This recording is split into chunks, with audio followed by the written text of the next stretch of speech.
అందరికీ గురు పౌర్ణిమ శుభాకాంక్షలు.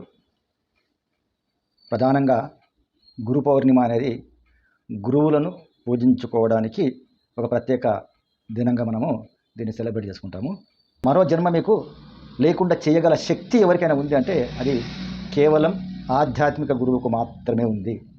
మనం ప్రధానంగా పూజించుకోవాల్సింది ఆ గురువులను. ఇప్పుడు మనం ఏదైతే పూజించుకోవాలో, ఈ గురువు పౌర్ణమి రోజు మనం ఏదైతే పూజ చేసుకోవాలో ఆ గురువులకు మనము పూజ చేసుకోవాలి.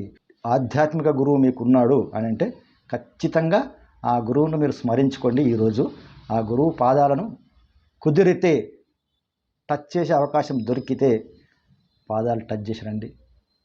మీ కర్మలన్నీ పటాపంచలైపోతాయి.